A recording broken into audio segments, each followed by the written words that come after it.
March is upon us, and that means it's time for the D3Hoops.com whip around. Where else can you find the true madness that the Division III basketball bracket has to offer? Our crew will get you from one big moment to another as the NCAA tournaments start with a bang. All the action comes in a rush on Friday and Saturday, and Dave McHugh, Gordon Mann, and Ryan Scott will make sure you can follow all the big games. So why follow one game or two when you can follow 96 in just over 24 hours? Tune into the D3Hoops.com whip around show on Friday at 5 Eastern, Saturday at 6, only on D3Hoops.com. I learned a lot of valuable lessons playing college football. I never thought about the health benefits of exercise until I actually started to talk to coaches in college. It's not only just for performance, it's for life. My coaches instilled the importance of well-being, not only building up strength, mental health, getting enough sleep, eating properly is all what it is to be healthy. I decided that I want to go on a personal trainer and share my knowledge that I obtained in college about physical and mental well-being. UW Eau Claire and Mayo Clinic Health System are creating amazing opportunities for students from across the Midwest. Our collaborative research agreement allows students to work with world-renowned physicians and scientists. And with more than 80 majors, UW Eau Claire is the perfect fit for those who dream big and are ready to change the world.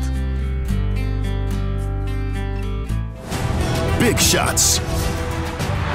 Big dunks. This trophy is not given. It must be earned.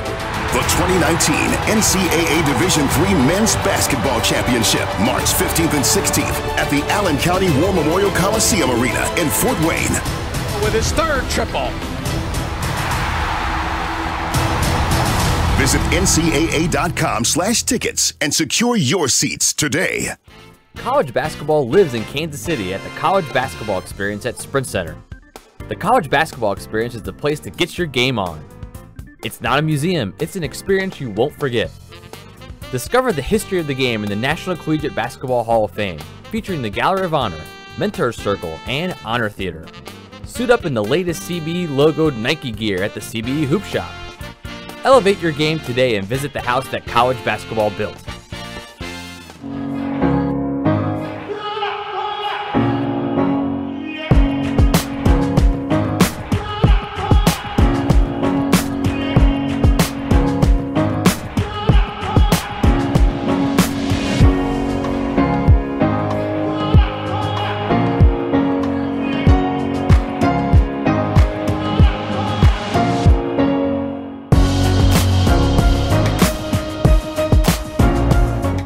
Welcome back to Hoopsville, everybody. Sorry for the technical glitch. Apparently, we got punted off the air there. Not sure why. If you got questions for us, tweet us at D3Hoopsville or hashtag Hoopsville.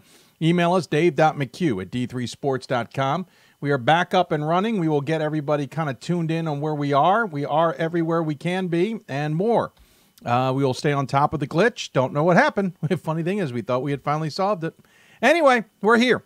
So let's switch gears, talk women's basketball. First and foremost, who's going to get to the championship weekend? We reached out to a number of friends and experts to get their opinions.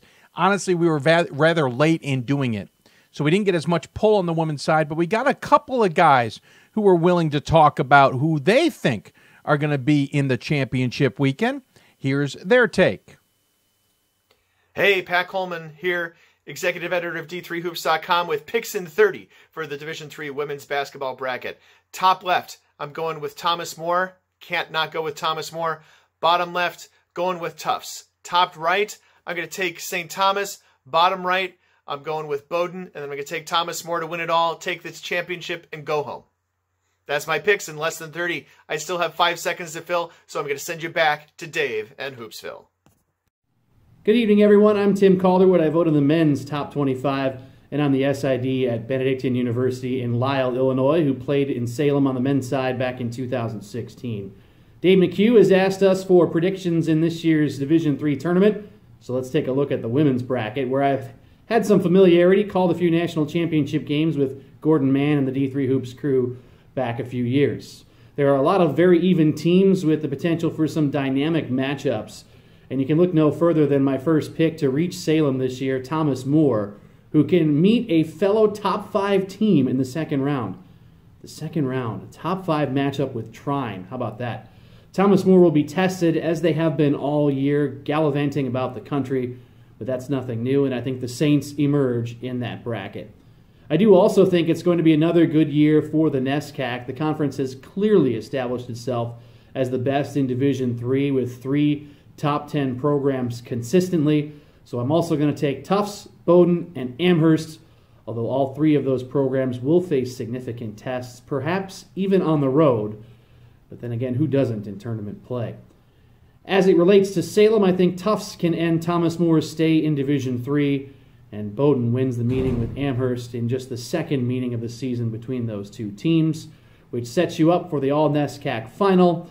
And I don't really know why. I can't give you a solid reason necessarily, but I just feel that sitting third behind Amherst and Bowdoin all year will be a little bit of some added extra motivation for Tufts. Plus, the Jumbos went on an extremely impressive run in the NESCAC tournament, including wins over both Amherst and Bowdoin on the road nonetheless in back-to-back days. But both regular season losses for Tufts also came to those 2 teams, so who knows? And of course, you can throw it all out the window in March, but I'll take the Jumbos. Grab a seat. It's time for the fun to begin. Hey, Pat Coleman here. Oops, started Pat over again. I am sitting, and thank you very much, gentlemen, for that. I appreciate it. So there you go. They're their predictions. I don't really have any good predictions for you. I think it's going to be a great tournament. I think Thomas More getting to the championship weekend is certainly a solid bet. I am not in the Amherst camp. I don't think they can get that far, though I think it'll make it fun. In the lower right, I kind of like Tufts as well. I think they got well positioned there, and I like Bowdoin, but I just don't know if 2 NESCAC teams I can see there. I just don't see 3, but it'll be a fun tournament to watch. Nonetheless, I think there's going to be at least 1 or 2 dark horses, though, that get to Salem. Speaking of women, one of the teams not mentioned in there, but certainly is one you can't look over, as it were, would be the Hope women's basketball program. Brian Morehouse has a juggernaut of a team once again because, well, that's what Brian Morehouse does. But it's a young team. It's a surprisingly young team this season, one that certainly caught our attention there in Holland. So in another WBCA Center Court segment, because Brian's also very much involved in the WBCA, we talked to him about the tournament, the season, who their opponent is this weekend, and most importantly, what his work is doing in the WBCA that has also gotten him, as a result, helped get the All-Star game a part of the schedule. Now joining us on the Blue Frame Technology Hoopsville Hotline, it's the head coach of the Hope women's basketball program. It is Brian Morehouse. And, sir, thanks for coming on and joining us here on the WBCA Center Court. Always a pleasure to be on with you. I appreciate you finding time today, as we mentioned in a pre-recorded segment, as you guys are just a wee bit busy getting ready for tournament action this weekend.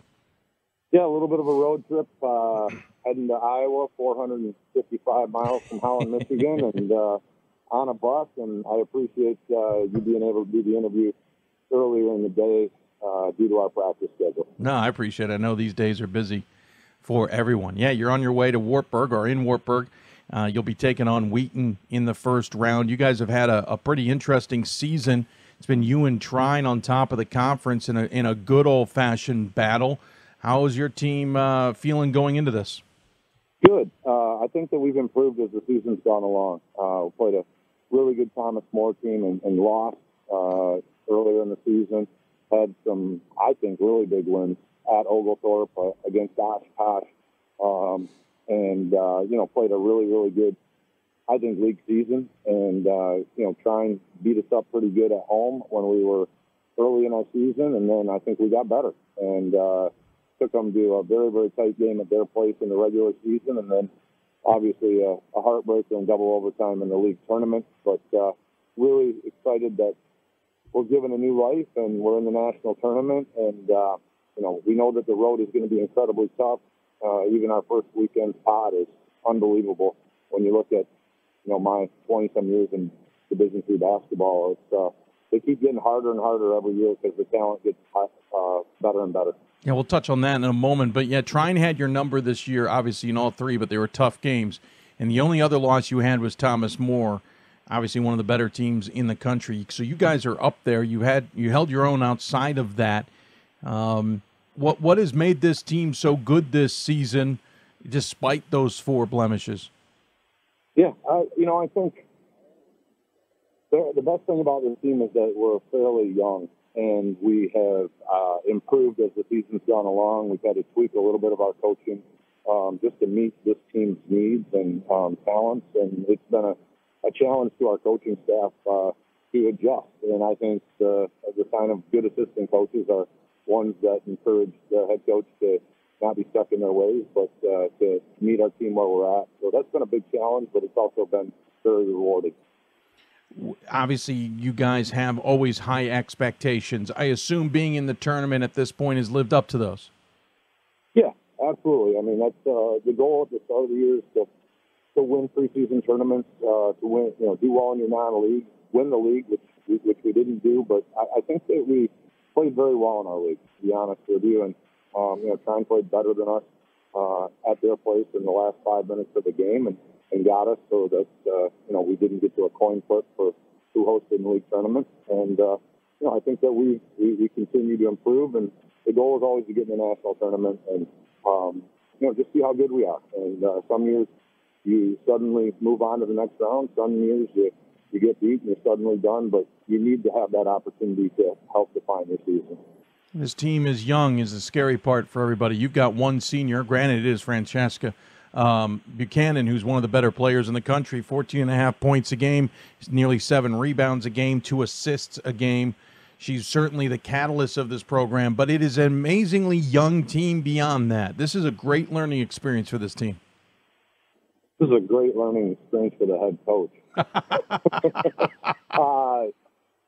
A lot of teachable moments as the season goes along, and great women in our program that have been sponges all season long, and it's been exciting. It's been roller coastery at times, but it has been a season of growth, and that's always rewarding as a coach, and I feel that's really rewarding as a player as well. I know the focus is on Wheaton at least today or for Friday, and potentially beyond that other teams. But when you do look to the future and know how much youth is coming back to this team, you got to be pretty happy about what the future has for this program.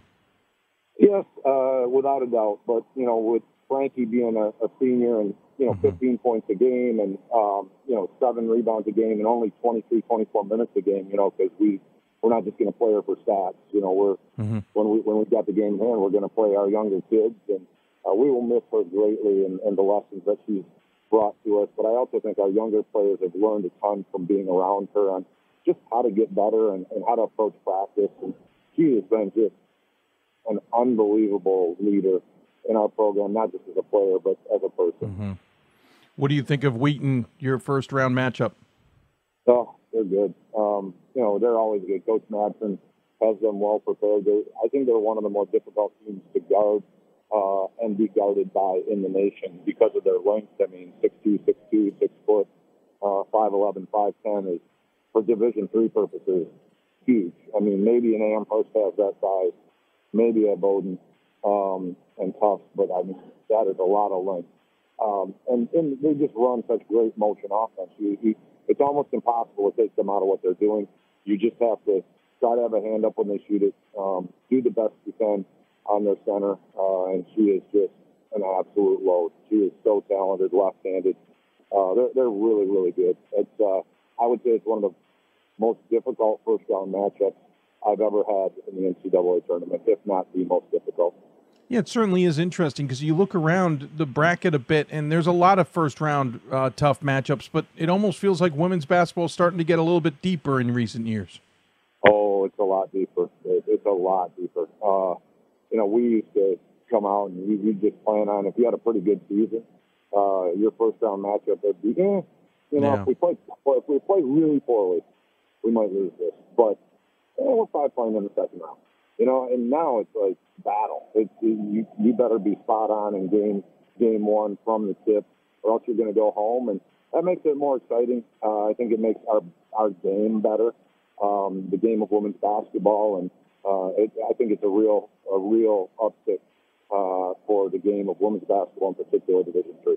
Speaking of the game so well, you know it well, and this is the WBCA Center Court. You're now a member of the board on the WBCA, a big role for you. What has that brought for you, and how have you enjoyed this so far? Oh, it's been great. The people I'm on the board with have been amazing. They've just been so much wisdom, so much passion for the game of women's basketball, so much passion to grow the game that we have into bigger and better things, and a passion to infuse not only Division I, but I've just witnessed the passion for all the levels, Division II, Division III, NAIA, high school. This isn't just about Division I, and it is so gratifying to be on that board and just watch and be around the Division I coaches and Division II coaches that I'm with, and just see their passion for the game and not just their level. And you got in with a bang because you've been integral in making sure there's now an all-star game as part of the championship weekend in women's basketball. How'd that all come about? Yeah, it's amazing how the game just connects different people. This is something that I felt for a long time is an important part. It's been a big part of the men's game on their Final Four weekend, the All-Star game. I think it's great to showcase talent from around the nation. And I met a man 3 years ago, Josh Erickson, with Beyond Sports Travel. He runs team trips. So like Gonzaga might go to Costa Rica or something like that for a team trip. Or he also runs individual trips for college players to go play in Europe or Costa Rica. So he asked me to coach with him on that trip one year, and I went back the following year, and we formed a really cool relationship with he and his family, and just an amazing gentleman who is involved and went through a Division III, had a Division III experience himself, has coached extensively some international teams, and just shares a passion for the game of basketball. When I went on the board, I just mentioned to Pat Manning, who I formed a relationship with, that I've always wanted this All-Star game. She said, me too. And she said, but the problem always is, these things don't pay for themselves. And I said, there's this person who I think has a passion for the game. And I said, I think he would be supportive of the women's game. And I was able to connect with Josh and connect Josh with Pat, and then through the WBCA and some other people, we pulled this thing together with the help of some really, really influential people throughout Division III, and we're making it happen. And it's just to watch the itinerary come together and the invites are starting to go out. It's really an exciting time. I was going to say, what's the reaction been? I mean, obviously you have a senior who, barring you guys aren't in the weekend yourself, could easily be playing in this game. What's her reaction been, if she's even aware of it? What have other coaches or other players reacted to, or have you heard? Yeah, it's been accepted, and people are very excited about it. When I talked to a couple of different people, student athletes that are invited, they said, "What? That's a thing? Like that's a possibility? Wow, that's amazing! What a great potential experience for my student athlete. How did that happen?" We're able to tell the story a little bit about Pat Manning and Beyond Sports, and the help of the WBCA and the huge support of the WBCA and Danielle Donahue. It's been really cool. When I brought it up to Frankie and told her that she was potentially one of the people that could be invited, was she interested? She thought about it. She said, "Give me 24 hours." She had to check it out with her parents a little bit.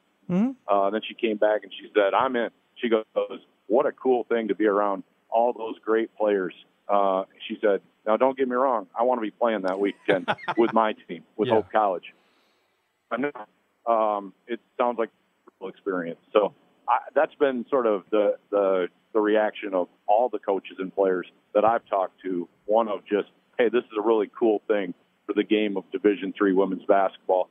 This puts us on an even playing field with the men, and I think that our women feel very valued because this is happening. And, of course, it's taking place in Salem, who's really familiar with all of this, and making the championship weekend bigger than it should be, or bigger than it seems is probably a better way of saying it. What's been the reaction? Because obviously you're involved with them now with this All-Star game coming to town.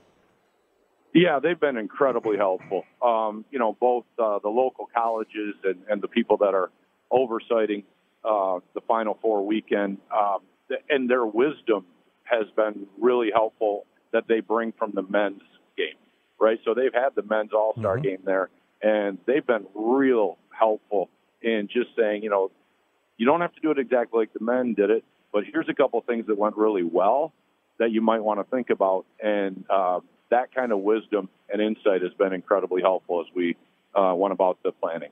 It's certainly something I know I'm looking forward to watching. And I'm looking forward, as you said, to players like yours reacting in that way, going, this is cool, this is a great opportunity, and it gets a chance Excuse to me?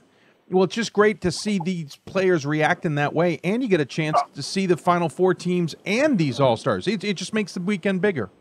Yeah, it becomes a celebration of Division III women's basketball, which the Final Four should be anyway, and it is, but it just gives it that next oomph, if you know what I mean. Mm-hmm. Like, it just makes it a little bit more special, makes the experience a little bit more unique. It brings in, I think, a few more people to watch our Final Four, which is what it's all about, that exposure and that appreciation for the women's game. I'm not asking you to name names. I'm just curious, have you guys figured out who's going to coach these All-Stars just yet? Yes. A couple legends. An old nemesis of Hope College. We played him in the Final Four. Scranton, Mike Strong, man. Really? I love Mike Strong. He was an incredible piece of Division III basketball for such a long time, Hall of Famer, and then Pat Manning. We as a board went to her, and she initially said, no. And we just said, you've been a driving force in the women's game. You've been a driving force as a part of this All-Star committee. We want you to do this. And, this isn't in any way, shape, or form her promoting herself. She turned it down. And then, Dixie Jeffers, no, Pat. No, Pat. I mean, you don't say no to Dixie, right? You don't say no to Pat either. No. So, Dixie was, Pat, we really all feel like you're the person that we would like to see coach one of the All-Star games, which was really, I thought, a cool thing. And Pat's going to do a great job with it, and we're super excited that Mike's going to be a part of this. Just let Pat know it's an exhibition game, okay? She might think it's her team. I know one thing. Between Pat and Mike, they care who wins. Oh, yes. I'm telling you what, it is going to be game on. Yes. And I, the first time Mike stands up and starts getting after the referees, I'm going to feel even more at home because I'm going to be loving that from the moment he stands up and starts, saying, listen, you got it. You got it. You got to call that, man. You got to call that. This isn't some exhibition. This is a game. I feel bad for the officials, man. They're going to go into that thinking, oh, this is going to be a fun game. I'll make calls when I need to. And wait, you want me to call that? What two great representatives for the women's game. Pat and Mike they're fantastic. That's awesome. Brian, I appreciate the time. Obviously, you guys have more important things to do, like get ready for Wheaton, but I enjoy the chat as always with you. Great to catch up with you a few weeks ago at your house as well. As always, we give the coach the final word. Any final thoughts you'd like to share with those who may be tuned in? Yeah, Division III basketball is in a great place right now, and the women's game of basketball is in a great place. We have more talent than ever in the women's game, and in particular, Division III, I think, has grown greatly. And get out, support the national tournament, watch games. There are some amazing, amazing games that are going to take place in round one all the way to the national championship game. So if you like basketball, get out and support a game. Well said, sir. Take care of yourself. Good luck this weekend. We'll look forward to talking to you down the road. Anytime. Thanks for the time. Absolutely. Brian Morehouse joining us here on the Blue Frame Technology Hoopsville Hotline. He's part of the WBCA Center Court segment. Of course, their team taking on Wheaton in the first round. Stay with us on Hoopsville. Plenty more as we preview the championship tournaments here on Hoopsville, presented by D3Hoops.com from the WBCA NABC Studios. More after this. Big shots. Big dunks. This trophy is not given. It must be earned. The 2019 NCAA Division III Men's Basketball Championship, March 15th and 16th at the Allen County War Memorial Coliseum Arena in Fort Wayne. With his third triple. Visit ncaa.com/tickets and secure your seats today. Football has taught me a lot throughout my life. It's definitely had a huge imprint on who I am as a person. Competing at a Division III level created that opportunity for me to go to college. Not only was I the first one in my family to graduate college, but I was really the first one to even go. Being the first one, I'm breaking that cycle, and now that I've graduated, I'm not sure what's the next step, but I know I have a lot of doors open. And a lot of those are open because I played football and ran track here at Otterbein. For the love of the game. But for those of us who are Division III student athletes, it's more than that, a lot more. Sure, the game is important, but as we work so hard to build both mind and body, it's more about team. That is why NCAA Division III teamed up with Special Olympics, and in giving the gift of sport to those for whom it seemed an impossible dream, we are working to make this a better world. Help us keep that dream alive. You can make a difference. March is upon us, and that means it's time for the D3Hoops.com whip around. Where else can you find the true madness that the Division III basketball bracket has to offer? Our crew will get you from one big moment to another as the NCAA tournaments start with a bang. All the action comes in a rush on Friday and Saturday, and Dave McHugh, Gordon Mann, and Ryan Scott will make sure you can follow all the big games. So why follow one game or two when you can follow 96 in just over 24 hours? Tune into the D3Hoops.com whip around show on Friday at 5 Eastern, Saturday at 6, only on D3Hoops.com. I'm a Division III student athlete, and I know how powerful words can be. The term gay doesn't mean stupid, lame, or less than. So I pledge to speak up if I hear the term gay used in a derogatory way or any other homophobic terms. If you can play in Division III. I'm a Division III student athlete, and my teammates unconditionally accepted me as part of their family. So now I pledge to do the same for others. If you can play in Division III. We are the coaches of women's basketball. We are leaders and teachers, dreamers and winners. We are professionals who conduct ourselves ethically and with integrity. We place the education, safety, and well-being of the athletes we coach above all else and teach them the fundamental values they need to succeed in life. We are coaches united for the good of our game and those who play it. We are the WBCA. Welcome back to Hoopsville, everybody, as we continue on this Thursday evening. Again, technical glitches knocked us off the air slightly earlier, but we're back up and running smoothly. Continuing with the women's theme, one of the other teams keeping an eye on is the Wisconsin Oshkosh Titans, returning to the NCAA tournament for the first time, or after missing a last year, we should say.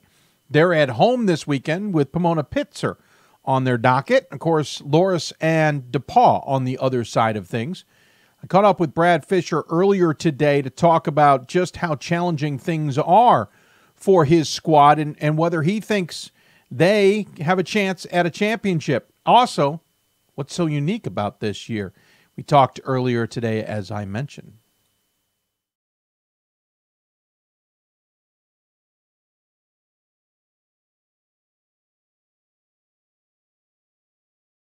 We'll try that again. Apparently didn't have the audio queued up. Sorry about that, folks. We'll get that up and running. Of course, Oshkosh home means the men's team was unable to be home this weekend due to the balancing of odd and even years. Women have priority in the first weekend in odd-numbered years. Next weekend, the men would have that priority. Not sure if that's going to be a factor in this deal or not this season, but we'll see as obviously both teams have to get there to make it a factor. But again, earlier today, talked to Brad Fisher about all of this. Now joining us on the Hoopsville hotline, it's the head coach of the Oshkosh Titans women's basketball team, Brad Fisher. And Coach, as always, thanks for taking the time to join us. Yeah, thanks, Dave. Busy week, but we're getting excited. This turns into a long week, so we're ready to go. Yeah, well, at least you're home. Yeah, and that's got to be an advantage. At 24-3, you guys certainly earned it. You're on a roll here, though you've lost 2 games since the turn of the year. No surprise, though, in conference. So Whitewater certainly seemed to have your number, and though you returned the favor awfully nicely in the championship game. Yeah, we, it was kind of the only blemish on our schedule. Obviously, with 3 losses, there's not a lot of real down moments, but we played 2 one-possession games with them. We lost by 2 here, lost in overtime there, and, felt like the combination of us not playing our best and them doing a good job of taking some things away that we like to do.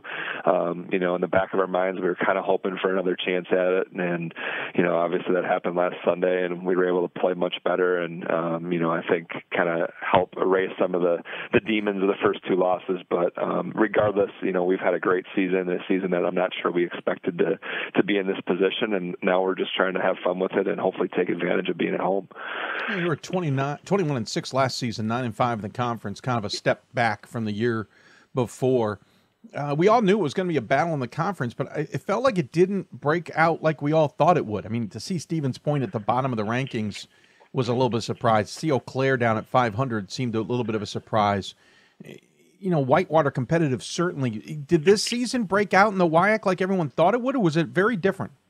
A little both, I think. I thought, I really thought the top 3, not knowing what we would have, losing some people, I really thought the top 3 around us were probably going to be Whitewater, Eau Claire, and La Crosse.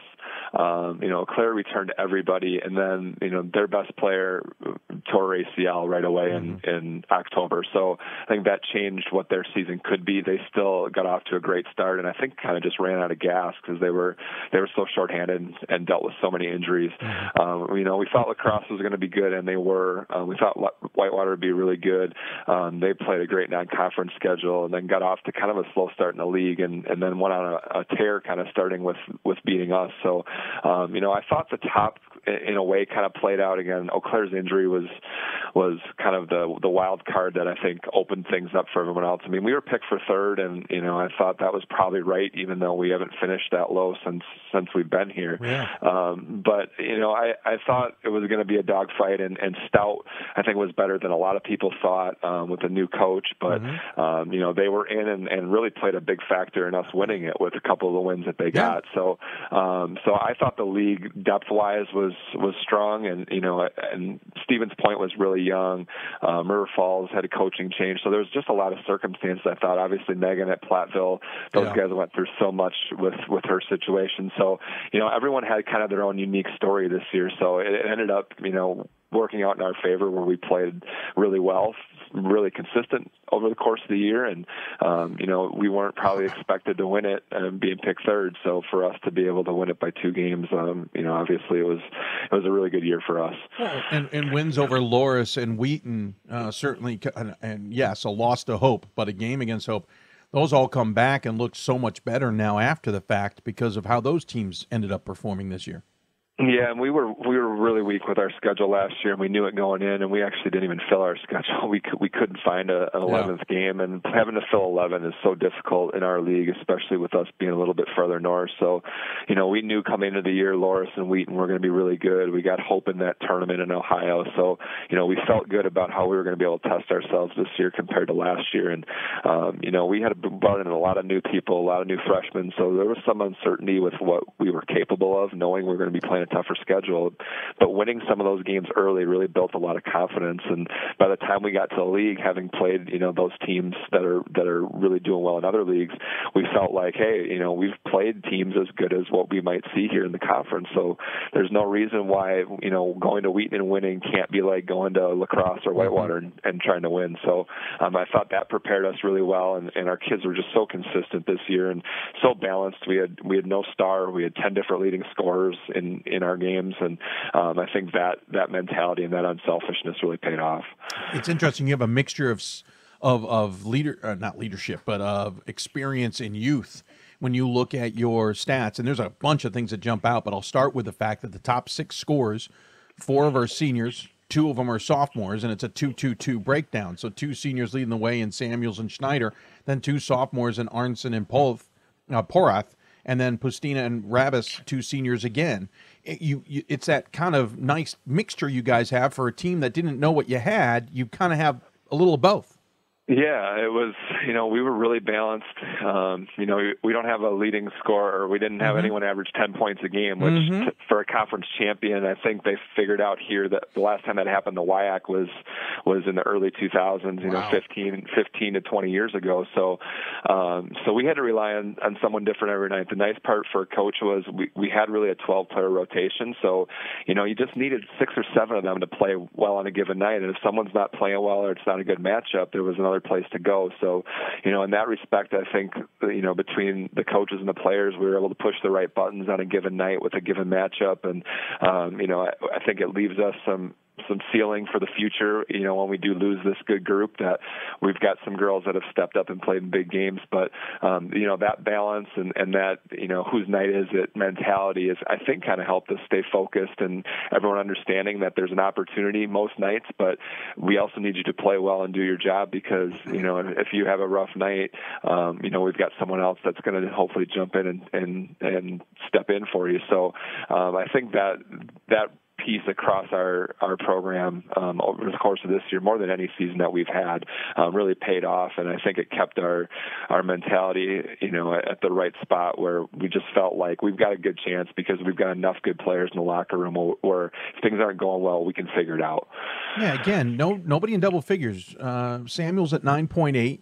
8.8 for Schneider, but you're a team that averages 67 points a game while holding your opponents to 48. You get a lot of people involved, and that's got to make it tough for opponents because they can't key on one person necessarily. Everybody's got a role, and everybody's going to have a moment. Yeah, that's kind of a coach's dream. It just never turns out that way. Usually you've got 1 or 2 girls that you need to score 15 a night to try to win games. So, in some respects, it was a little scary at times because you get to the end of the game and sometimes you're not quite sure whose number to call. Sure. But if everyone's got 6 and the other team's trying to figure out who to guard, it turns into, I think, more of a nightmare for them trying to figure things out. I know when we played, I believe, Stout the first time, our top scorers had 10-10, 9-9, 8-8, 7-7, and 6-6. We scored 80-ish, and, 10 girls had between 6 and 10. And, probably never happening in a box score, but it was kind of the best, I think, representation of what this team was and what this team is. And, I hope that depth and that balance pays off this weekend because we've got some really good teams coming to Colf here, and it's going to be a bloodbath to try to get out of it. And we'll talk about that in a moment. Another thing that jumps out at me, you're out-rebounding your opponents by 7. You're shooting 43% to an opponent's 35.5. You're shooting beyond the arc at 31% to an opponent's 25%. The other thing that jumps out is defensively, again with that 48 points, you guys are seemingly starting there. Yeah, well, there was a long stretch here where we weren't letting teams get to 50, and the season started, we played Loris the first night here, and I knew they were going to be good, and they've got a really high-scoring, high-octane, they really shoot it. But it was 83-75, and we haven't given up 75 points here, maybe once in my career when we played North Central when they were on the system. And so after the first night, we kind of looked at each other like, oh boy, are we going to be able to guard this year? And, then we went on a run where we just didn't let teams get to 50, and this team started to take really, really good pride in getting stops. And, the second time through the conference, we weren't quite as strong. I think people made adjustments, but we were really good again last weekend with Stout and Whitewater, and held Whitewater to 40 points in the conference final. And we've hung our hat on it. We really feel like defense travels, and if you're going to win on the road, you've got to be able to defend. So I credit our girls for not always worrying about being flashy, but trying to be efficient. And our defense has kind of been our calling card, and it's going to be interesting with Pomona, who scores a lot and shoots the 3 a lot, how that contrasts with styles. And it's really nice to play someone we've never seen before too, because we're so used to preparing for the same teams all the time. So it'll be fun tomorrow night to see how a team that flies around and shoots a lot of 3s matches up with us, who kind of wants to grind it out and make possessions a little bit tougher. Yeah, I was going to ask what do you make of Pomona Pitzer out of the SCIAC? Some teams go out there to play SCIAC teams, but not a lot. They certainly don't come east all that often. You've got them, of course. Interesting enough, on the other side, you've got Loris and DePaul and 2 beasts waiting. But what do you make of Pomona, and what do you see that I'm not asking for X's and O's. I know you're not going to give anything away, but what do you see in them that you think you guys have or may be challenged with? Yeah, they're really interesting. I mean, they're down to what appears to be an 8-player rotation. I think they had an injury with one of their seniors who, looks to be one of their better players. But 6 of those 8 are freshmen. So they've got I think they've got a unique approach. Probably, I would assume they're coming in kind of feeling like they've got nothing to lose with, their futures for those kids and for them to have the year they've had. And we don't have a lot of common opponents to look at. Lacrosse played Chapman and another team out there. So you kind of look at scores, but again, matchups and how those things relate, by this time of year don't really come into play. So, they shoot the 3 really well. They're one of the best shooting teams percentage-wise that we've seen. They run a lot of sets. They really space the floor out and try to attack you with the dribble. So, we obviously play enough teams that do combinations of those things. This will be a little bit interesting. I'm curious to see what they wear for jackets and how they handle all the snow we've gotten here over the last month. And I knew they flew into Madison last night and we're busting up here today. So I just get a kick out of this tournament and allowing that. I was at Division II, and you end up playing in the tournament. You play basically the same teams in the region and out split region. So I appreciate the committee sending us someone we've never seen and probably will never see again, and just getting that contrast of styles. And even with Loras and DePaul, we've got 4 teams from 4 different regions, and we have familiarity with both of them, having played them in recent years. But I just think it's nice that you can spread the country out a little bit and get to see different styles of basketball that you don't always get to during the regular season. I agree with you. You played the last 4 at home, 5 of the last 6. 6 of the last 9, I think it is, at home. Obviously, home is important. How important, though, for this weekend? I mean, I think it's huge. The 2 times that we've got through the Sweet 16 that I've been here, we were at home both times. And, I just think being able to keep your own routine, and it gives coaches a little more time to do their scouting report, and we're in the same classroom to watch film, and I do think all those things matter, and them having to get in a hotel and quick turnarounds and going back and forth to eat and things like that. There's just a lot of little things. I think our men's team would say the opposite. They've enjoyed going on the road and that challenge of it, but we've seen our best success here, and we played so many on the road to start the year. We have such a hard time getting teams for the non-conference at home. That we end up, getting front-loaded with road games. So it's been nice for our girls to be able to keep being able to go to class. And with hosting the conference tournament now, we haven't been on the road since the beginning of February. So I think we've been able to settle in, and we've played well here. And we're obviously, everyone comes into the NCAA tournament feeling like they're playing well, I think. So, we feel good being at home and hopefully having a good crowd here and having 4 really good teams that I think all probably feel like they've got a chance to come out of it this weekend. Sure. I think your men will then be happy that you took their hosting opportunity by being the odd-numbered year. Yeah, I felt bad for Matt because, again, we've seen our success come from home, and I felt bad for him. This was, the year where we both were in that position, but it's a good problem to have. Those are high-rent problems when you're fighting over hosting NCAA tournaments, so I know they're happy for us, and I know, our girls are excited to see how they do, and we're big followers of them out to Virginia last year, and we both feel like we've got the pieces to be able to make a run. Sure. Well, thanks for the time. I appreciate it, and look forward to seeing how the weekend transpires. As always, we give the guests the final word. Any final thoughts you want to share with those who may be tuned in? Yeah, no, I just, again, appreciate you guys doing the show. And one of the things about playing tomorrow night is I don't get to sit and watch your wraparound coverage. I think that's a really cool feature that, I hope people, take advantage of if there's not a game locally. But I think people forget how hard it is to get to the NCAA tournament sometimes. And for teams that go a lot, I think it gets taken for granted. So, we missed out last year. You guys had us in. Rightfully, you had us in. And we didn't make it. So to be back in it, our team is just really appreciative this year, and I hope people around the country that follow D3 take advantage of watching you guys tomorrow night, because I just think it's a really special tournament that when you see your name up on the board, it's something you never forget. So, we're happy to be in it, and we appreciate you let me talk about our program. Absolutely. Thanks for coming on and talking, too. Take care of yourself. Good luck this weekend, and we'll look forward to talking to you down the road.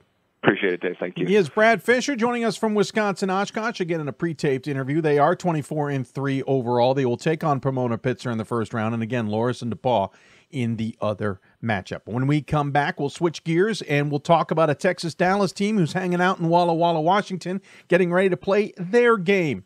That, plus we have our men's selections, or I should say picks from our friends and experts. You're listening to Hoopsville, presented by D3Hoops.com from the WBCA NABC Studios. More Hoopsville when we get back.